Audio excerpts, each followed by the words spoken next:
Hello all, welcome to Cine Smash.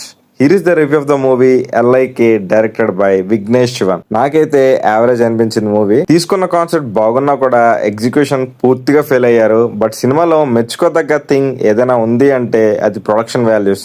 Cinema మొత్తం చాలా rich గా కనిపించింది. ప్లాట్ కూడా పెద్దగా ఏమీ లేదు. ఒక 2040లో ఉన్న వరల్డ్ ఎలా ఉంటుందో అక్కడ సిచ్యువేషన్స్ ఏంటి అనేదే ప్లాట్. సినిమాలో మెయిన్ కోరే ఎమోషనల్ యాంగిల్, బట్ అది రియలిస్టిక్ గా అనిపించలేదు.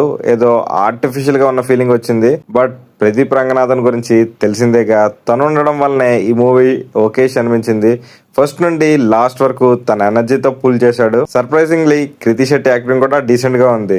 ఫస్ట్ హాఫ్ అయితే బాగుంది without much of facing issues. But second half వచ్చేసరికి ఇట్ స్లోస్ డౌన్. ఒక 30 మినిట్స్ ఆఫ్టర్ ఇంటర్వెల్ మూవీ ఇంకా డెడ్ స్లీప్ అయినట్టు అయిపోద్ది. క్లైమాక్స్ కూడా చాలా రష్ చేస్తారు. బట్ కన్వే చేయాల్సిన మెసేజ్ అయితే బాగానే కన్వే చేశారు. టెక్నికల్ డిపార్ట్మెంట్ విషయానికి వస్తే biggest let down is Vignesh Shivan writing అనిపించింది. తీసుకున్న ప్రెమైస్ అండ్ సెటప్ అంతా కొత్తగా ఉంది, బాగుంది. కానీ రైటింగ్, కాన్ఫ్లిక్ట్స్ చూపించడం గానీ, ఎమోషనల్ సెటప్ గానీ పూర్తిగా ఫెయిల్ అయ్యారు. అనిరుద్ యాజ్ యూజువల్ గానే తన బెస్ట్ ఇచ్చాడు. క్యాచీ సాంగ్స్ అండ్ బీజిఎం అయితే బాగున్నాయి. బట్ సీన్స్ లో ఇంపాక్ట్ లేకపోతే బీజిఎం ఎంతున్నా ఏంటని ఉపయోగం. But production values and cinematography అయితే బాగున్నాయి. సినిమా మొత్తం ఒక రిచ్ లుక్ అయితే మెయింటైన్ చేశారు. రికమెండ్ చేయొచ్చా అంటే వన్ టైం ట్రై చేయొచ్చు. బట్ ఫ్లాస్ లేకుండా ఉండాలి అని అనుకుంటే skip it. That's the review guys. ఇంకెవరైనా సినిమా చూసి ఉంటే ఎలా ఉందో కామెంట్స్ లో మెన్షన్ చేయండి.